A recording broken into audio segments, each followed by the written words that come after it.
I walked into the Monday morning exec meeting like I had every week for the past 20 years. Black coffee in hand, steel-toe boots still dusted from a weekend job walk.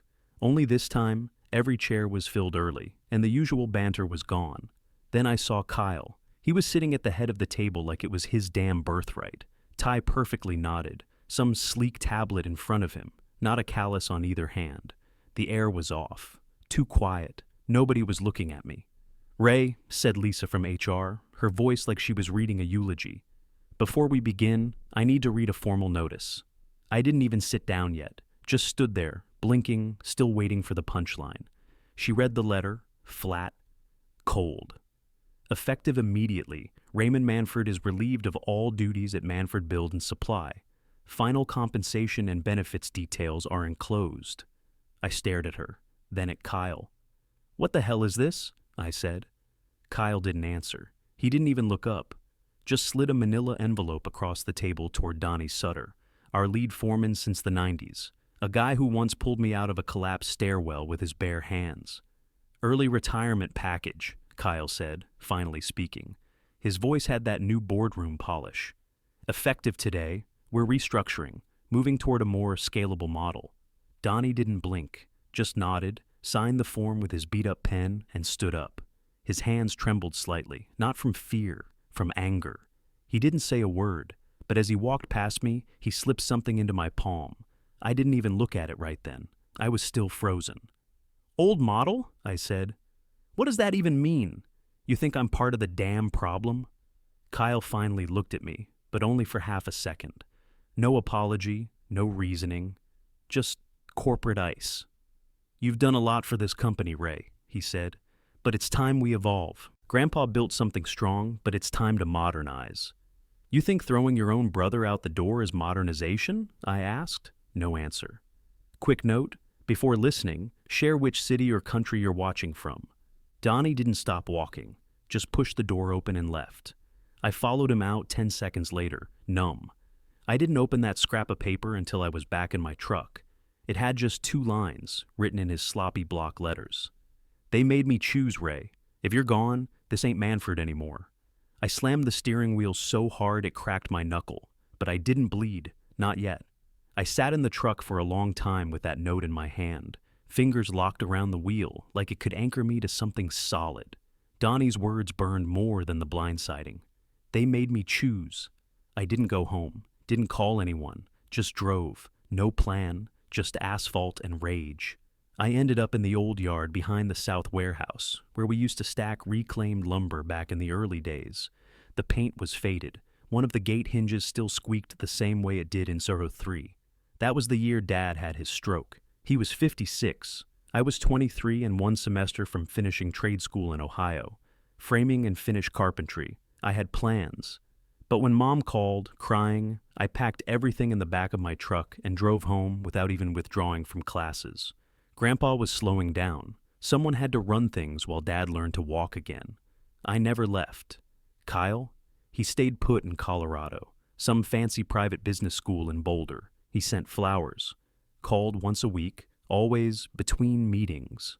A year later, I was buried in vendor calls, pickup schedules, and leaking skylights. Kyle was running a boutique design firm downtown. I saw the launch pics. All white walls, reclaimed barn doors, and hanging Edison bulbs. He wore a black turtleneck and smiled like a politician. He flew in for holidays and staff parties. Always had the best gifts, custom bourbon kits, monogrammed gloves. He'd slap my back, call me Big Bro, and take selfies in front of job sites like he'd actually held a nail gun in his life. I never called him out. Didn't see the point. In 2009, everything tanked. We lost 2 anchor contracts in the same month. Suppliers pulled credit. Clients froze their builds. I sold my truck to make payroll, didn't tell anyone. Just listed it in the paper, took cash, and borrowed a beater from one of the guys. I was clocking 90-hour weeks, digging through vendor histories, smoothing out old beefs, reworking contract language with subcontractors who couldn't afford a lawyer. I was on site by dawn, in the office till midnight. And when the boiler went out that winter, I shoveled snow just to keep the warehouse pipes from freezing. Kyle came home that Christmas wearing some 3/4 length wool coat, that probably cost more than my monthly salary. He patted my shoulder like I was a rescue dog. "You look tired, Ray," he said, smiling. That night, I slept on a fold-out cot in the main office with a busted space heater buzzing by my head. Kyle posted party pics with the junior staff. Big smiles, craft cocktails, the works. I saw them online while reheating chili in the microwave. Never asked for credit, never gave a speech, just kept things upright. There was one time, just once, I thought about walking. Around 2013. We were hitting stride again. Contracts picked back up. Staff stabilized. Grandpa had just gotten out of the hospital after a pneumonia scare, and Kyle sent an email asking if he could sit in on budget talks remotely. I read the line 3 times, then slammed my laptop shut and went out to repoint a retaining wall by hand. It wasn't about the money, it was the fact he thought that counted as showing up. Grandpa always said, "You can't phone in a foundation." I was there when the scaffolding collapsed on Site 9. I carried Eli Lopez's broken leg down 3 flights of stairs while waiting on EMS. I was the one who noticed the missed decimal in the Glencoe contract that would have cost us 6 figures in overages. I kept the lights on, kept the doors open, kept the damn Manford name off the bankruptcy court roster. And now, I'm part of the old model. That phrase wouldn't stop bouncing around in my head, like I was some obsolete tool left in the shed. I pulled out my phone and scrolled through old payroll notes. I still had the spreadsheet where I cut my own hours to keep the apprentice crew fed. Still had the vendor letters I wrote by hand when the printers were down. I kept thinking, what exactly did they forget? Because it sure as hell wasn't how to use me. It was what it cost. I left the lot and drove straight home. Didn't even take the freeway. Just back roads, windows down, heat climbing off the asphalt. My hands were still shaking, but I wasn't mad anymore. I was cold. That kind of cold that settles in your bones when something breaks, and you know it's never going back the way it was. I parked in the garage and sat there for a minute, engine ticking. Then I reached up to the attic shelf, pulled down the old ammo crate, and slid it open. The rusted tin box was right where I'd left it. 2 summers ago, Grandpa and I were sitting on the porch of his cabin out by Lake Ryder. No phone service, no TV, just the smell of pine and the sound of bullfrogs humming near the waterline. He had a beer in one hand and that box in the other. "You ever feel like you're the last one carrying something?" he asked. I didn't answer. I didn't have to. He handed me the box and nodded once. "Go on, open it." The hinges creaked like they hadn't moved in decades. Inside was a leather folder, thick with documents. On top sat an old brass pen with his initials, CLM, engraved into the barrel. Heavy, solid, the kind of pen you only use when it matters. I opened the folder and scanned the top page. Trust agreement, Manford Build and Supply, 26% ownership, my name listed, his signature beneath it. I flipped to the next page, Clause 4C. If I was ever fired without documented cause, the trust activated full voting rights. Immediate, no board vote, no appeal. I remember staring at him like I didn't believe it. "You gave me control?" I asked. He shook his head. "I gave you backup. You earned this the hard way. This company was damn near in the ground when your dad got sick. You kept it breathing." I ran my thumb across the folder's spine. "Why not just hand me the keys then?" "Because I needed you to keep doing the work without feeling entitled. And I needed Kyle to grow the hell up without thinking everything was a handout. He won't like this. Doesn't matter what he likes. This isn't about fair. This is about right." He stared out at the trees for a long time, then added, "Use it only if you must." Now, standing in my garage 2 years later, folder in one hand, pen in the other, I finally understood what he meant. It wasn't just a safety net. It was a damn test. I clicked the pen once. The sound echoed in the quiet like a nail being set. They thought I'd walk away quietly, thought I'd take the slap and disappear because I didn't fight dirty. But this wasn't dirty. This was built into the bones of the company. My name, my hours, my sweat. Locked in with ink and steel. I opened the folder again, hands steady now. Everything was still in place. Trust terms, ownership breakdown, trigger clause, legal letterhead. Grandpa had even initialed the margins. He saw this coming. Maybe not exactly how, but close enough. I slipped the papers into a clean envelope, clicked the pen closed, and slid both into my glove box. I wasn't going to let rage make the next move, but I was damn sure gonna make one.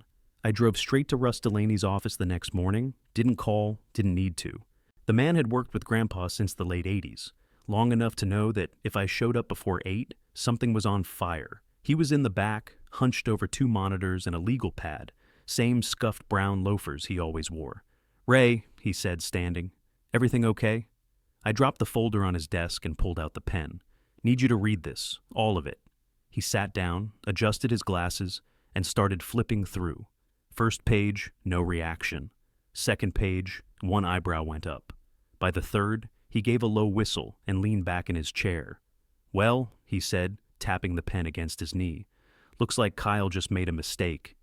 "Big one?" I asked. He didn't answer right away. Just turned back to the monitor, typed a few things, then opened a file from his archive. "When your granddad put this trust together, he baked in protections. You weren't just some backup plan. This thing's airtight. The moment they let you go without cause, and I mean real documented cause, that clause kicks in. Board can't override it? Nope, not unless they want to dance with the judge and lose." He paused, then opened another window. "But there's something else you need to see." He slid the screen toward me, a spreadsheet. Dozens of vendor IDs, routing numbers, and a company name I didn't recognize. Vanton Ridge Solutions. "What is that?" He pulled up the registration. "Shell company, formed 18 months ago, started small, then suddenly got exclusive contracts for design and materials on half your pre-build projects." I leaned in. "We never approved that." "Exactly. Follow the ownership trail." He clicked through 2 more layers, then stopped on a digital signature. Megan Farley. My stomach turned. "Kyle's ex?" Russ nodded. "They split 2 years ago, but legally she's still tied to the LLC, partner in Vanton Ridge." I shook my head. "You think he's feeding her contracts?" "I think he's feeding her everything. Inventory data, blueprint drafts, client intel. It's not just shady, it's fraudulent procurement, or close enough that the board'll flip when they see it." He kept going, faster now, showing cross-invoices, backdated filings, one document with Kyle's initials on a materials transfer order that never hit our internal logs. "How long you been sitting on this?" I asked. "I wasn't. Your granddad flagged Vanton Ridge right before he passed, made me promise to keep digging." "Jesus." Russ clicked the window closed and turned to me. "So, what do you want to do?" I didn't hesitate. "Prep the full filing, trust docs, termination letter, and all of that," I said, motioning to the screen. He opened a drawer and grabbed a clean binder. "You going to the board?" I nodded. "This about revenge?" he asked. "No," I said, standing. "This isn't just about me anymore." I walked into the boardroom without knocking, just pushed the door open, folder under my arm, Russ 2 steps behind me. 9 heads turned, suits, ties, 2 of them mid-sip on their coffee. Kyle sat at the head of the table again, flipping through the quarterly deck like nothing could touch him. He looked up, gave me that calm practice smirk. "You're not on the schedule, Ray." I dropped the folder on the table, hard. "No, but I'm in the trust." He froze for a second, just a flicker, then leaned back in his chair. "You're not supposed to be in this meeting." Russ stepped forward. "Actually, he is, and I'd advise you all to listen carefully." I opened the folder, took out the first sheet, held it up so they could all see the letterhead.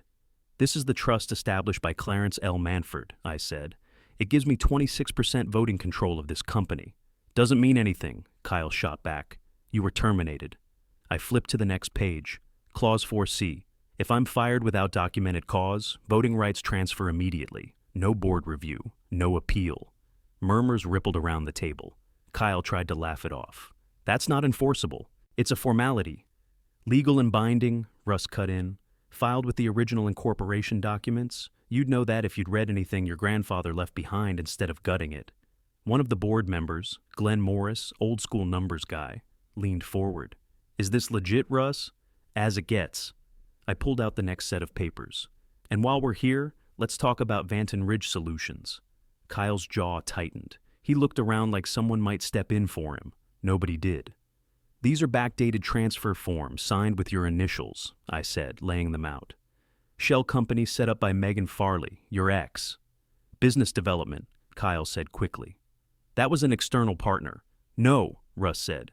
"It was an inside job. You funneled exclusive contracts to a company controlled by someone personally connected to you, without board approval. That's procurement fraud, Kyle. Still, Kyle didn't flinch. You can't prove intent. I reached into my jacket and pulled out a small audio recorder. Hit play. Kyle's voice filled the room. We move the core contracts before the old man catches on. Use Ridge. It keeps everything clean on paper. I'll handle Ray. Silence. Russ turned to the board. We've cross-referenced vendor logs, timestamps, and internal memos. This wasn't mismanagement. This was strategic deception. Kyle stood. This is a witch hunt. He's bitter and dragging the company through the mud because he can't adapt. None of this affects margins. I've modernized this business. You didn't fire me, I said, cutting him off. You gave me authority. That was it. No speech, no yelling, just the facts. Glenn looked around the room. Motion on the table. Reinstate Ray Manford as interim CEO, effective immediately. Suspend Kyle Manford pending audit review.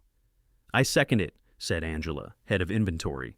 Votes came fast. 7 hands. 2 stayed down. Both younger, both hired by Kyle in the last year. 7-2. Kyle didn't say another word. Just stared at me, eyes wide, like he'd finally realized the floor was gone beneath him. Meeting adjourned, Glenn said. As the rest of the board filed out, Russ leaned over and whispered, You sure you're ready for this again? I stared at the chair Kyle had just vacated. I never left. I showed up the next morning at 5:55, just like always. Sky still dark, air thick with that late summer humidity that settles in your shirt collar before you even hit the door. Nobody greeted me, not right away. Couple of early crew guys looked up from the break room like they weren't sure if I was real or a ghost. I walked straight past them, down the hall to the main conference room. The executive team was already seated, stiff, quiet, half of them waiting for some kind of grand speech or revenge tour. I gave them neither. We're not burning it down, I said, tossing my keys on the table. We're repairing what's cracked. Then I sat. No coffee, no smile.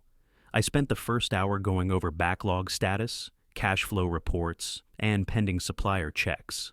Every face in that room waited for me to explode. I didn't. I just worked. At 7:15 sharp, I called Donnie. Where you at? I asked. Driveway, he said. I buzzed him in myself, told him to come to my office.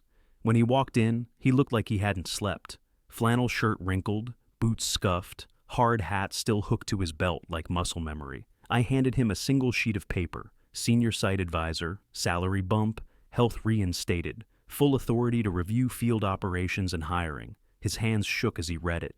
I didn't think you'd want me back, he said. You never left. They just tried to bury you in paperwork.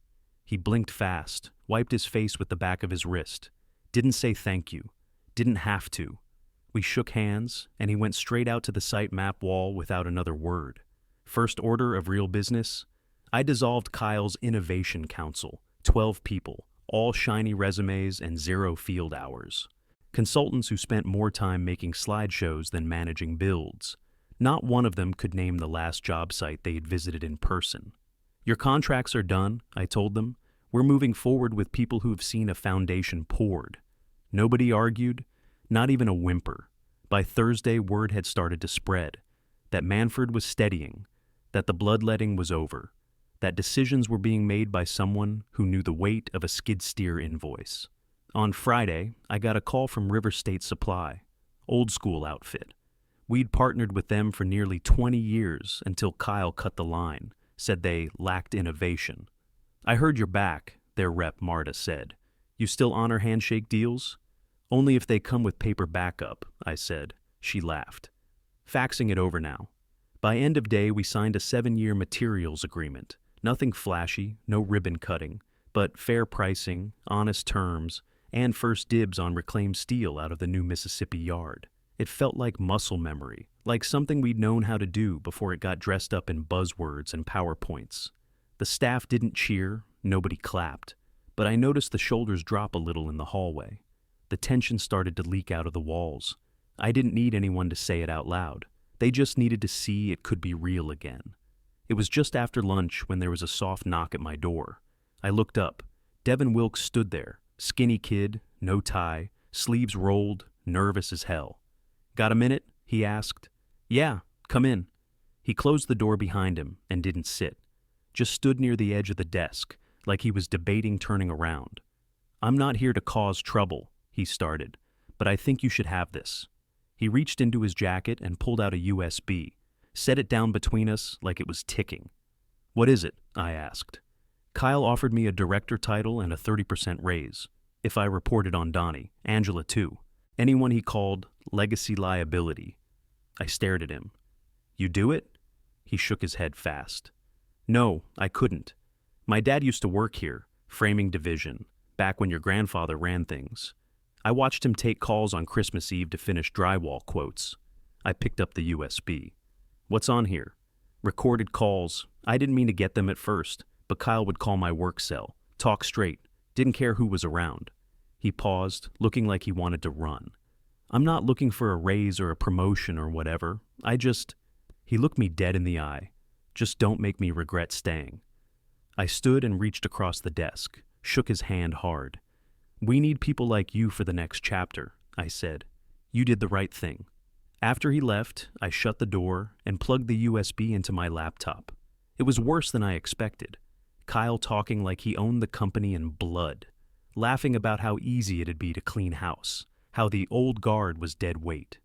"Donnie's too slow now. Angela still uses spreadsheets. We wipe the past clean, the rest will fall in line. Ray won't see it coming. He's too damn loyal." Another clip. "I want half that payroll gone by next summer. We rebuild with fresh minds, no baggage." No baggage. That meant anyone tied to my dad, or grandpa, or anyone who remembered how things used to run before everything was about optics and buzzwords. He wasn't trying to change the company. He was trying to erase it. It had never just been about me. It was the whole damn foundation he wanted gone. The USB was still sitting on my desk the next morning when I came in. Same spot Devin left it. I didn't move it, just let it sit there like a reminder. The light was still off. I always liked the dark for a few minutes before the day kicked in. Gave me time to breathe. That's when I saw the envelope. It was sitting dead center on the desk blotter. No address, just my name in block letters. Faded, heavy handwriting. I knew it instantly. Grandpa's. I sat down and opened it slowly. No stamp, no seal. Just a folded piece of yellowed stationery and the smell of old cedar. "Ray, clarity comes after betrayal. You can't always stop the cracks, but you can decide what leaks through. Don't mistake noise for truth. You'll hear a lot of both. If you still have your name, your purpose, and your pen, you haven't lost." That was it. No instructions, no signature. Just his words, packed tight like a blueprint folded too many times. I read it twice, then again. Not because I didn't understand it, but because it felt like he'd written it for this exact day. Like he knew I'd need something to grab hold of once the smoke cleared. I didn't feel proud. I didn't feel like a hero. I just felt steady. Around 2 that afternoon, Elise buzzed through. "Call on line 2, Peakbridge Holdings, says it's regarding strategic alignment." I picked up. Ray Manford. The woman on the other end had that overly polished voice. Too many rehearsals, too much MBA polish. "Hi, Mr. Manford. I'm reaching out from Peakbridge to reintroduce ourselves. We understand there's been recent leadership changes, and we'd like to discuss a potential merger. Under your terms, of course. Peakbridge, the same group Kyle tried to offload our contracts to. The same people who ghosted us for months when we asked for clarity on their licensing structure. Now they were back. I didn't flinch. "I'm glad to meet," I said. "But we don't bend." Silence on the line, then some polite thanks, a promise to follow up. I hung up and looked back down at Grandpa's letter. Name, purpose, pen, still had all 3. The weeks rolled on. No banners, no handshakes, no damn company-wide emails. Just early mornings, black coffee, cold air on my face before sunrise, and the hum of the office heater kicking in by 6:15. I didn't make speeches. I made lists. First thing I did was bring back the managers who'd been shoved to the edge of the floor plan. The ones with dust on their chairs and decades in their hands. People who remembered what it meant to finish a job without a memo about synergy. Angela came back to lead inventory. Daryl in project bids. Lisa, who'd been ghosted mid-Q2 last year, walked in holding her old badge like it had survived a war.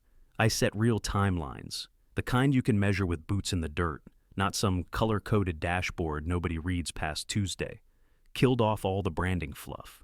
Kyle had spent 10 grand on a new slogan, Built to Dream.